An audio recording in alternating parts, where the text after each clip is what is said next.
تیرا کلام رہے گا قائم پہاڑ جب نہ رہے خدایا، تیرے منہ کی ایک بات بھی ٹلے گی نہ چاہے کچھ بھی ہو، تیری مان دیے ہے زندہ سونے سے بھی قیمتی، میرا دل یہ دے گواہی ہے یہ کتاب عظیم، نازل کرے اپنا کلام شکستہ دلوں کو سکون ملے، تاریکی دور ہو میری راہیں روشن کر، دل اپنا کلام کثرت سے اے خدا بدل دے، رہائی دے کثرت سے پھل ملا، کلام رہے گا قائم پہاڑ جب نہ رہے خدایا، تیرے منہ کی ایک بات بھی ٹلے گی نہ چاہے کچھ بھی ہو۔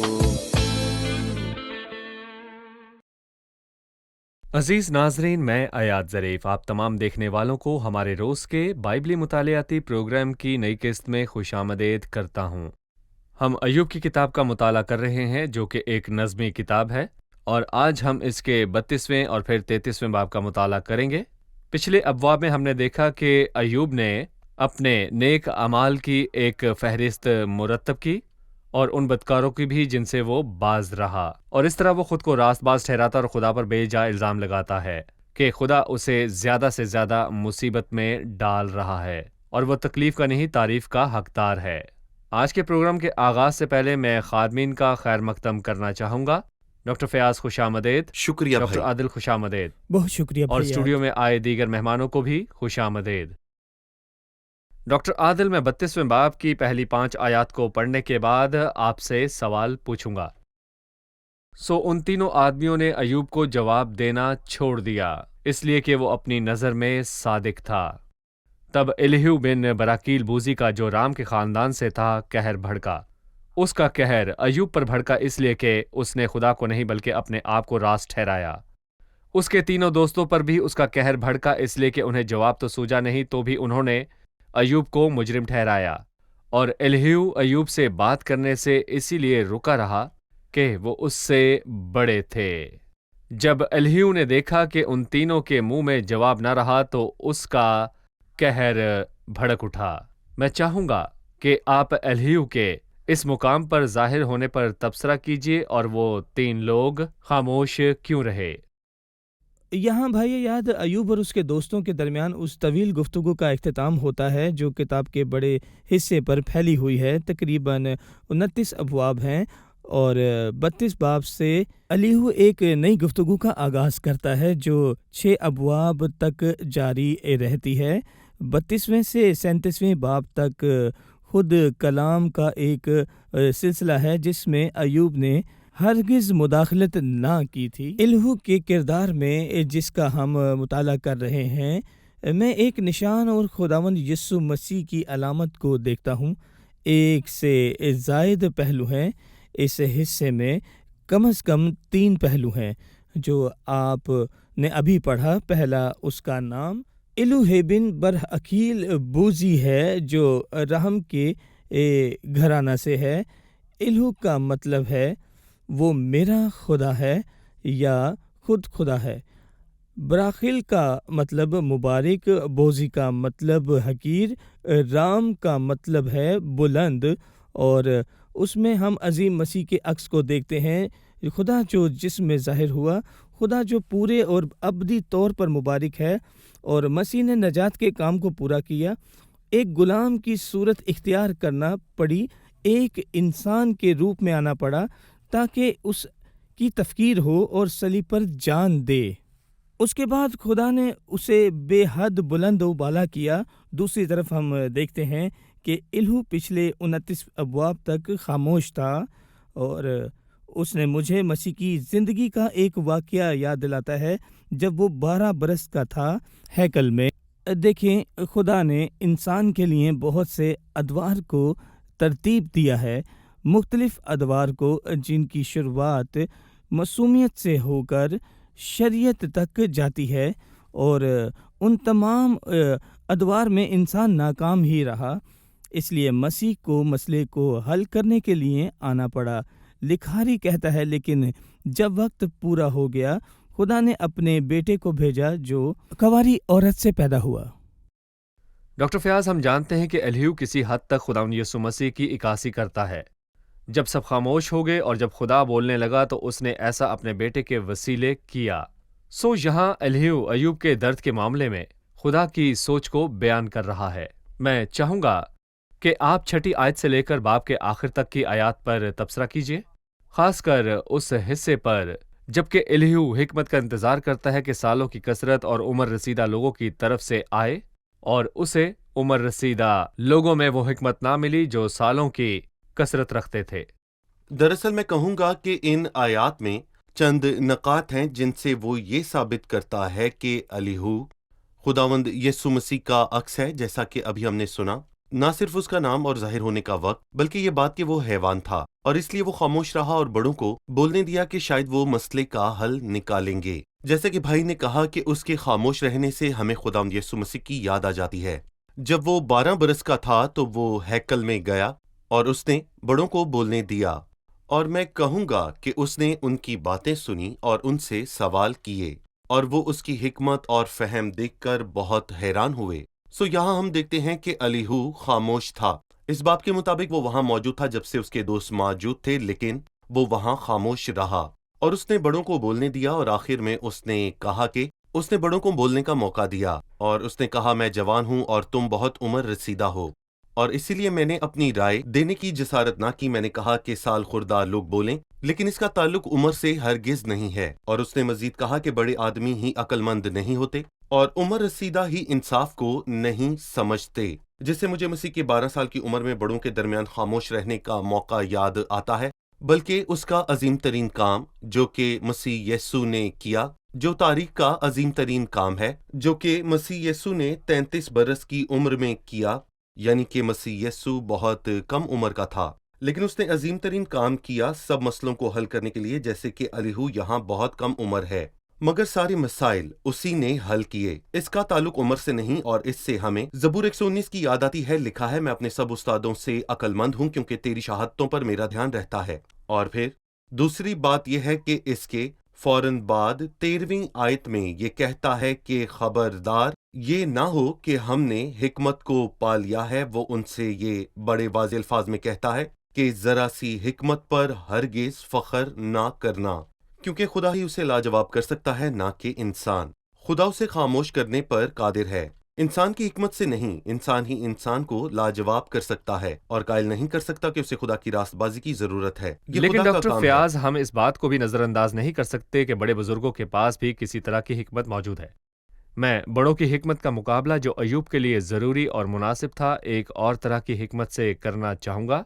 इन दो जी तरह की हिकमत का मुवाजना कीजिए। देखिए, मैं यहाँ पर ये कहूँगा कि उन्होंने तजर्बे पर इन्हिसार किया जो उन्होंने सारी जिंदगी हासिल किया, और उनमें से एक अलीफस था, उसने उस तजर्बे का जिक्र किया जो उसने सारी जिंदगी में हासिल किया था, और उसने अपने उसी हासिल करदा तजर्बे पर भरोसा किया। और फिर इसके बाद बिलदाद ने मशवरा दिया कि वो वसी मंजर को देखें और वो बाप दादा के तजर्बे पर भरोसा कर सकते हैं जो ज़मानों पहले गुजर चुके हैं, और अपने बाप दादा की तहकीक पर ध्यान दें। सो ये या तो खुद एतमादी है या फिर दूसरों पर भरोसा करना है। लेकिन दरअसल खुद पर या दूसरों पर भरोसा करने से भी बात नहीं बनेगी। एक बात के सिवाय और कुछ नहीं जिस पर हम भरोसा कर सकें, यानी खुदा खुद और उसका कलाम। वही वाहिद हस्ती है और हिकमत का वाहिद और हकीकी मंबा दरअसल खुदा का कलाम है। सही। एक वक्फे के बाद हम 17वीं आयत पर आपसे इसका तबसरा लेंगे, जिसमें लिखा है, मैं भी अपनी बात कहूँगा, मैं भी अपनी राय दूंगा, क्योंकि मैं बातों से भरा हूँ। वक्फे के बाद मुताले में आगे बढ़ेंगे। नाजरीन, एक वक्फे के बाद दोबारा मुलाकात होगी, हमारे साथ रहिए। अय्यूब ने कुछ गुनाहों का तज़किरा किया और उनका जिन्होंने वो गुनाह किए, लेकिन वो उनसे दूर था। वो उन लोगों की अदालत का तालिब था। वो खुदा के आगे अपनी जाती रास्तबाजी पर ही तकिया करने पर बज़िद रहा। उसने खुदा से यहाँ तक कहा कि उसे तराजू में तोले ताकि उसकी सदाकत परखी जाए, और जो कुछ उसने कहा वो सच था। और अय्यूब ने ऐसा कोई गुनाह न किया, लेकिन वो फख्र के बायस लाचारी में मुब्तला रहा। उसके जिंदगी पर यही धब्बा था।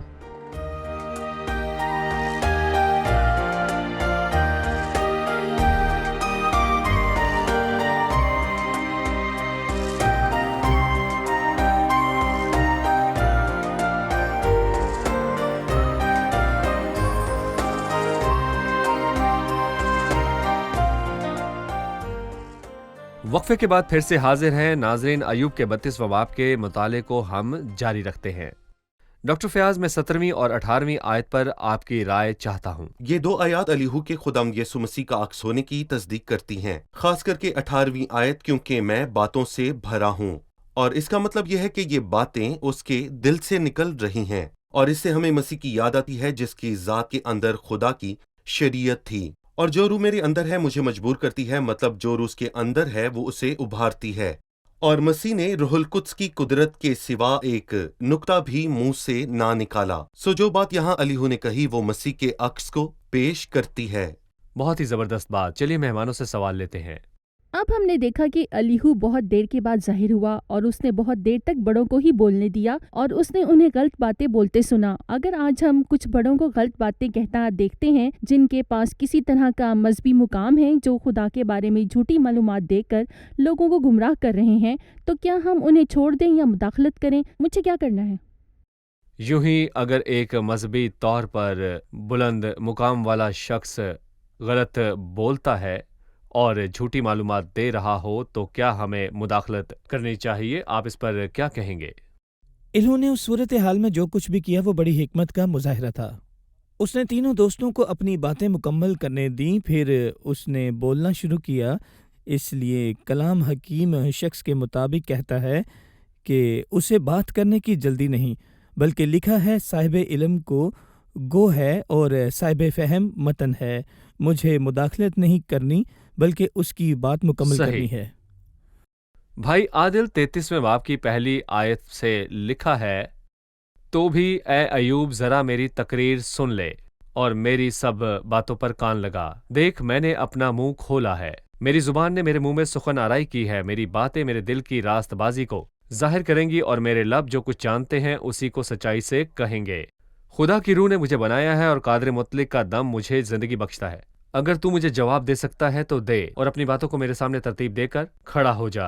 देख खुदा के हजूर मैं तेरे बराबर हूँ, मैं भी मट्टी से बना हूँ। देख मेरा रोब तुझे हरासा ना करे, मेरा दबाव तुझ पर भारी ना होगा। अलीहूद के इन अल्फाज से क्या मुराद है?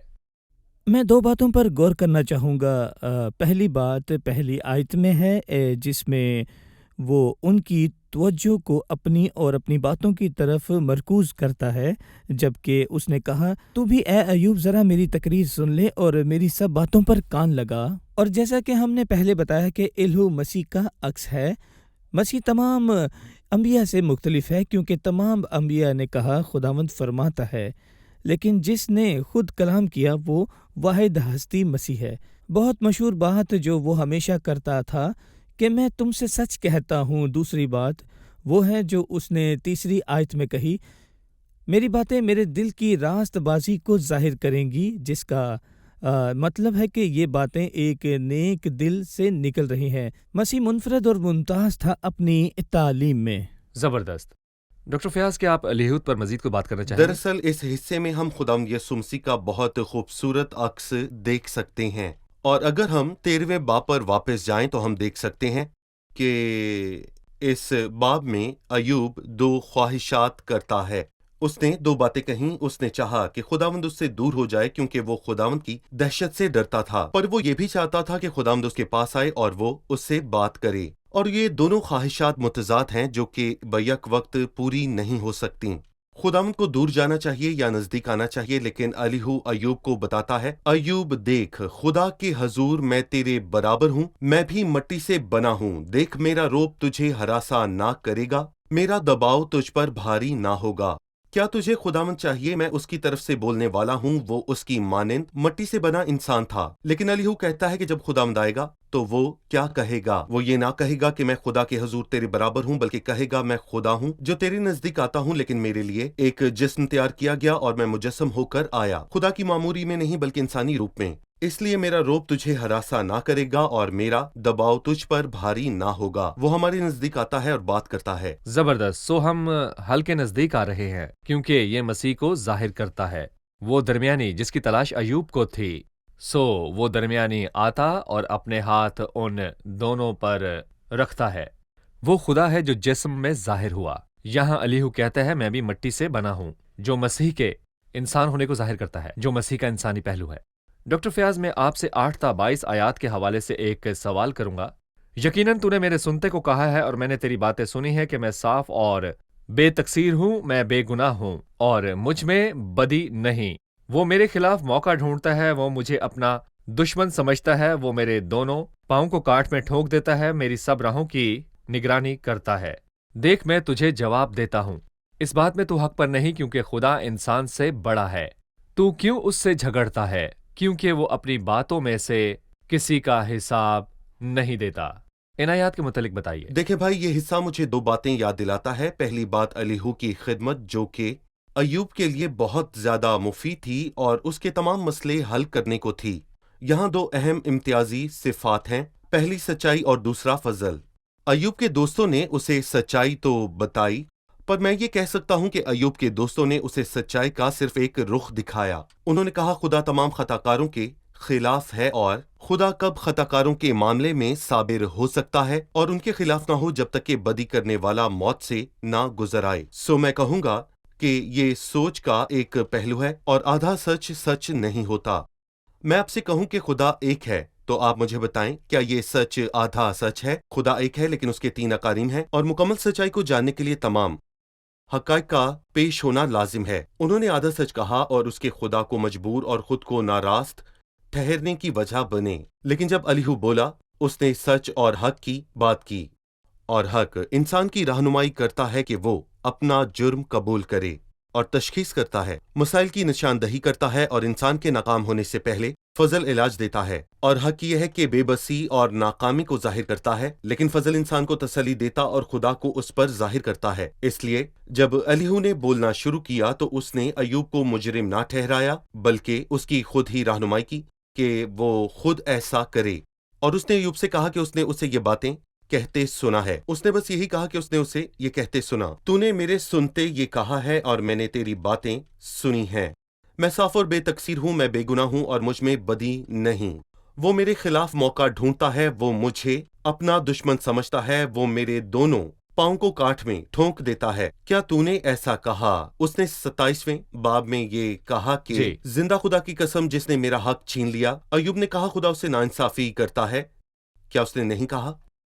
अलीहू ने अय्यूब से ये न कहा कि वो गलत है, लेकिन फक्त उसने उससे पूछा क्या तूने ऐसा कहा? उसने कुछ ना कहा। गोया वो उस पर इल्जाम को खुद साबित सुना करता है, वो कोई अफवाह नहीं बल्कि उसने खुद ये सुना था। और भाई फयाज, इससे हम ये भी सीखते हैं कि जब हम फरीकैन के बीच झगड़े के हल की खातिर मुदाखलत करते हैं तो हमें लोगों की बातों पर इन्हिसार नहीं करना चाहिए, बल्कि अपनी आंखों देखे और कानों सुने और तस्दीक किए हुए पर। और खुदावंद ने अय्यूब के जुर्म को साबित किया। खुदा ने हमें 2 कान दिए हैं कि हम दोनों तरफ से सुन सकें। जी सही। यहाँ हम एक वक्फा लेंगे और फिर मेहमानों के सवालात के साथ हाजिर होंगे। नाज़रीन, एक छोटे से वक्फे के बाद दोबारा हाजिर होंगे। मैं आपकी हौसला अफजाई करूंगा कि अगर आपके पास कोई सवालात हो तो वक्फे के दौरान दिए गए पते पर हमें अरसाल करें। मिलते हैं एक छोटे से वक्फे के बाद।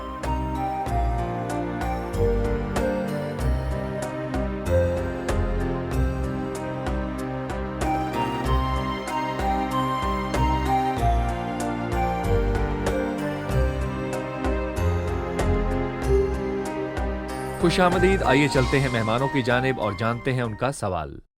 मेरा एक सवाल 33वें बाब की 4थी आयत से मुतालिक है। अलीहूद ने कहा कि खुदा की रूह ने मुझे बनाया है और कादिर मुतलक का दम मुझे जिंदगी बख्शता है। बेटे का अक्टूम क्या वो खालिक नहीं है? यूहन्ना 1 के मुताबिक लिखा है सब चीजें उसके वसीले से पैदा हुई और जो कुछ पैदा हुआ है उसमें से कोई चीज भी उसके बगैर पैदा नहीं हुई। तो ऐसा क्यों है कि उसने कहा कि खुदा की रूह ने मुझे बनाया है? तीनों अकानीम में से कौन खालिक है, बाप, बेटा या रूहुल कुद्स? कलाम में आयात मौजूद हैं जो साबित करती हैं कि तीनों अकानीम तख्लीक में शरीक हैं। सो क्या बाप ने तख्लीक किया? जी, उसके वसीला से उसने आलिम में भी पैदा किया। खुदा का बेटा खालिक है। लिखा है सब चीज़ें उसके वसीला से पैदा हुई और जो कुछ पैदा हुआ है उसमें से कोई चीज़ भी उसके बगैर पैदा नहीं हुई। और रूहुल कुद्स भी खालिक है। लिखा है तू अपनी रूह भेजता है और ये पैदा होते हैं और तू रोए ज़मीन को नया बना देता है। हम पहली आयत को भी फरामोश नहीं कर सकते। इब्तिदा में खुदा ने जब पैदा खुदा यानी किया। एलोहीम ने पैदा किया, एलोहीम खुदा तस्लीस। सालूस यानी तीनों अकानीम तख्लीक में शरीक होते हैं। इब्तिदा में खुदा ने ज़मीन और आसमान को पैदा किया। भाई आदिल 23वीं आयत से लिखा है, वहां अगर उसके साथ कोई फरिश्ता हो या 1000 में एक ताबीर करने वाला जो इंसान को बताए कि उसके लिए क्या ठीक है, तो वो उस पर रहम करता और कहता है कि उसे गड्ढे में जाने से बचा ले, मुझे फिदिया मिल गया है, तब उसका जिस्म बच्चे के जिस्म से भी ताज़ा होगा और उसकी जवानी के दिन लौट आते हैं। वो खुदा से दुआ करता है और उस पर मेहरबान होता है, ऐसा कि वो खुशी से उसका मुंह देखता है और वो इंसान की सदाकत को बहाल कर देता है। वो लोगों के सामने गाने और कहने लगता है कि मैंने गुनाह किया और हक को उलट दिया और इससे मुझे फायदा ना हुआ। उसने मेरी जान को गड्ढे में जाने से बचाया और मेरी जिंदगी रोशनी को देखेगी। मैं चाहूंगा कि आप अपनी राय इन आयात पर दें। दो बुनियादी नुक्ता इन आयात के अंदर है। पहला दरमियानी के मुतल्लिक है, उससे मुतल्लिक 3 बातें हैं। दूसरा नुक्ता वो बरकतें हैं जो इंसान उस दरमियानी के वसीला हासिल करता है। दरमियानी के मुतल्लिक 3 बातें कौन सी हैं? एक तो ये कि वो दरमियानी मुनफरद और वाहिद है। लिखा है 1000 में एक ताबीर करने वाला, और यकीनन उसका इतलाक मसीह पर ही होता है। खुदा और इंसान के बीच में दरमियानी भी एक यानी मसीह यसू जो इंसान है, लेकिन दरमियानी फ़क्त वाहिद और मुनफरिद वही है। बल्कि उसके बारे में 24वीं आयत में लिखा है बहुत शानदार लफ्ज़, यानी रहम करने वाला। वो गिरी हुई इंसानियत पर बेपनाह रहम करने वाला है। उससे वो नेक सामरी याद आता है जिसने एक शख्स को गिरे हुए देखा। लिखा है उसने तरस खाया। और दरमियानी के मुतल्लिक तीसरी बात यह है, उसने फिदिया देने की खातिर अपना आप पेश कर दिया। मुझे फिदिया मिल गया, और वो फिदिया मसीह से है, वबस्ता है। वो जो अपना ही खून लेकर पाक मकान में एक ही बार दाखिल हो गया और अब्दी खलासी कराई। लेकिन वो कौन सी बरकतें और नेमतें हैं जो इस दरमियानी के काम को कबूल करने के बाद मिलती हैं? बहुत सारी चीज़ें हैं। पहली तो अब्दी अदालत का खात्मा है, जब उसने कहा कि उसे गड्ढे में जाने से बचा ले, तो अब्दी अदालत नहीं होती। दूसरी बात नए सिरे से पैदा होना, खुदा से पैदा होना। लिखा है तब उसका जिस्म बच्चे के जिस्म से भी ताज़ा होगा। तीसरी बात तकद्दुस की कुव्वत है। लिखा है जैसे उसकी जवानी के दिन लौट आते हैं। चौथी बरकत ये कि उसकी दुआ का जवाब दिया जाता है। लिखा है वो खुदा से दुआ करता और वो उस पर मेहरबान होता है। पांचवी बरकत खुदा से रफाकत है। लिखा है ऐसा कि वो खुशी से उसका मुंह देखता है। छठी बरकत नजात की खुशियां हैं। और लिखा है वो लोगों के सामने गाने और कहने लगता है। वो खुदा की बरकत और उसकी अजमत को महसूस करता है। मैं कह सकता हूँ कि ये ईसाया के अल्फाज का इतराक और शख्स पर हो सकता है। शुक्रिया डॉक्टर फयाज। 29वीं आयत से लेकर बाब के आखिर तक यूं लिखा है, देखो खुदा आदमी के साथ ये सब काम 2 बार बल्कि 3 बार करता है, ताकि उसकी जान को गड्ढे से लौटा लाए और वो जिंदों के नूर से मुनव्वर हो। ए अयूब, तवज्जो से मेरी बात सुन, खामोश रह और मैं बोलूंगा। अगर तुझे कुछ कहना है तो मुझे जवाब दे, बोल, क्योंकि मैं तुझे रास्त ठहराना चाहता हूँ। अगर नहीं तो तू मेरी सुन। खामोश रह और मैं तुझे दानाई सिखाऊंगा। अपनी राय दीजिए। मैं खास करके कहना चाहूंगा इस आयत के अल्फाज, क्योंकि मैं तुझे रास्त ठहराना चाहता हूँ, तब तक ना कही गई जब तक कि उसने उसकी खता को साबित करने के लिए कुछ पेश ना किया। और हमने कहा कि यह हक कहता है, और फजल वो है जो डॉक्टर आदिल ने अभी थोड़ी देर पहले ही बयान किया कि अगर कोई इकरार करे कि वो गलत है, और लिखा है कि वो इंसान को बताए कि उसके लिए क्या ठीक है, और इंसान की दयानतदारी मुस्तनद तरीन जुमले के मुताबिक खुद को मुजरिम मानना है। और आप हरगिज ये ना कहें कि आप नेक हैं और तमाम अमाल नेक करते हैं। लोगों को अपना जुर्म मानना और खुद को परखना चाहिए। और मैं कहूंगा कि अगर आप अपनी गलतियों का इकरार करेंगे तो खुदा के उस फजल को पाएंगे जिसकी बात अभी डॉक्टर आदिल ने की। ये सच्चाई और फजल है। और अगली बात क्या है, सो वो उससे कहता है, बोल मैं तुझे रास्तबाज ठहराऊंगा। और अलीहू ऐसा ना था जो उसे मुजरिम ठहराने पर तुले हुए थे और कहते थे वो मजीद दुख का हकदार है। अलीहू मुख्तलिफ था। वो उस पर अदालत करके उसे मुजरिम ठहराना नहीं चाहता था, और वो उसे ये नहीं कहना चाहता था कि वो मजीद का हकदार है, क्योंकि वो उसे बचाने आया था और उसे बस बोलने की जरूरत थी। पर उसे क्या कहना चाहिए था? उसे अपनी दीनदारी जाहिर करने के लिए खुद को मुजरिम मानना चाहिए और उसे अपने जुर्म को मानना चाहिए ताकि वो अपनी गलतियों का इकरार करे। आए खुदा मुझ पर रहम कर। मसीह किसी को मुजरिम ठहराने नहीं आया था। वो इस काम के लिए अपने फरिश्ते भेज सकता था, और ना ही वो ये काम करने के लिए मुनासिब है। और खुदावंद खुद आया, क्योंकि इब्ने आदम खोए हुओं को ढूंढने और निजात देने आया। वो हमें रास्तबाज ठहराने आया और हमें कहना है कि ऐ खुदा हम पर रहम कर। अपने गुनाह का इकरार करें और आप फौरन माफी पाएंगे। آئیے حاضرین سے چل کر جانتے ہیں کہ انہوں نے آج کیا سیکھا۔ مجھے یہ آیت پسند آئی کہ تو کیوں اس سے جھگڑتا ہے، کیونکہ وہ اپنی باتوں میں کسی کا حساب نہیں دیتا۔ خدا ہمارے سب الجھے ہوئے سوالوں کے جواب دینے کا پابند نہیں، کیونکہ ہمارے ذہن محدود ہیں، لیکن وہ لامحدود ہے۔ لیکن اکثر ہم خدا کے ساتھ جھگڑتے ہیں، لیکن ہمیں ایسا نہیں کرنا چاہیے، بلکہ ہمیں اس کے پاس اپنے تمام الجھے ہوئے سوالات کو لانا اور وہ جواب مانگنا چاہیے۔ صحیح۔ ہم خود کو کتنا مبارک کہیں کہ اس نے ہمارے پاس ایک پیغمبر کو بھیجا، 1000 میں سے ایک تعبیر کرنے والا۔ جب سوال آیا کہ میں کیسے بھیجوں اور ہم میں سے کون جائے گا، تو جواب تھا، میں حاضر ہوں، مجھے بھیج۔ الیہود کے نام کا مطلب پسند آیا، یعنی میرا خدا۔ براکیل کا مطلب خدا کی طرف سے مبارک۔ بوزی کا مطلب حقیر۔ اسی طرح جیسے مسیح کی حقارت کی گئی اور اسے آدمیوں میں ہم سب کی خاطر رد کیا گیا، رام کا مطلب ہے کہ بلند، جو آسمان کو ظاہر کرتا ہے، جہاں کا مسیح تھا اور ہماری خاطر نیچے آیا۔ شکریہ، خدا آپ کو برکت دے۔ خادمین کا بھی شکریہ۔ آپ کا بھی اگلے شکریہ۔ پروگرام میں آپ سب سے پھر جی۔ ملاقات ہوگی۔ عزیز ناظرین، الیہود آخر میں ظاہر ہوا جبکہ سب زبانیں ایوب کو تسلی دینے میں ناکام ہو گئیں۔ الیہود ایوب کی صورتحال کو ظاہر کرنے اور حکمت کی باتیں سکھانے کو آیا، اور جبکہ ساری چیزیں انسان کو بحال کرنے میں ناکام ہو گئی، اور انسان خود بھی بحال ہونے میں ناکام رہا، کیونکہ سب نے گناہ اور خدا کے جلال سے محروم ہو گئے۔ بالآخر خدا اپنے بیٹے کے وسیلے بولا، جو ہمارے پاس آیا، کلام مجسم ہوا اور ہمارے درمیان رہا، اور مسیح خدا کی طرف سے ہونے والا کامل اور حتمی اعلان ہے، تاکہ ہم پر ظاہر کرے کہ خدا کون ہے اور ہماری ضرورتیں کیا ہیں، اور وہی ہماری سب ضرورتوں کو پورا کرتا ہے۔ خدا نے ہم سے اپنے بیٹے کے وسیلے بات کی۔ اس کے پاس کہنے کو اور کچھ نہیں ہے۔ اپنے بیٹے کو بھیجنے کے بعد اس کے پاس بھیجنے کو کوئی اور نہیں ہے۔ اس نے مسیح کے وسیلے ہم سے بات کی۔ اس کے پاس مسیح کے سوا کوئی اور برکت نہیں ہے، کیونکہ مسیح ہی آخری اور کامل مکاشفہ ہے، جو آپ پر خدا کی ذات کو ظاہر کر سکتا ہے اور نجات کا واحد اور اکلوتا ذریعہ ہے۔ کسی دوسرے کے وسیلے سے نجات نہیں۔ اگر آپ خدا کے پاس آنا چاہتے ہیں تو مسیح یسوع کے سوا اور کوئی راستہ نہیں۔ اگر آپ جاننا چاہتے ہیں کہ خدا کون ہے تو مسیح کے سوا کوئی اور ذریعہ نہیں ہے۔ اگر آپ خدا کی راست بازی میں چھپ جانا چاہتے ہیں تو خدا ہی ہے جو مسیح یسوع کے وسیلے آپ کو راست باز ٹھہراتا ہے۔ مسیح کے نزدیک آ جائیں، اسے اپنا شخصی نجات دہندہ قبول کریں، تو آپ خدا کے ساتھ ایک زندہ تعلق میں داخل ہو جائیں گے۔ اگلے پروگرام میں پھر ملاقات ہوگی۔ خدا آپ کو برکت دے۔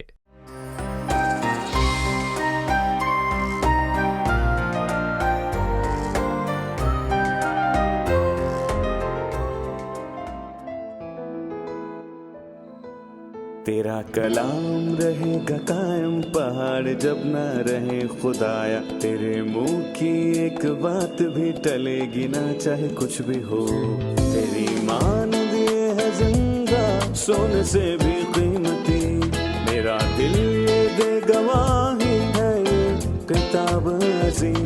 نازل کرے اپنا کلام، شکستہ دلوں کو سکون ملے، تاریکی دور ہو میری راہیں روشن کر، دل اپنا کلام کثرت سے اے خدا بدل دے، رہائی دے کثرت سے پھل ملاؤ۔ کلام رہے گا قائم، پہاڑ جب نہ رہے خدایا، تیرے منہ کی ایک بات بھی ٹلے گی نہ، چاہے کچھ بھی ہو۔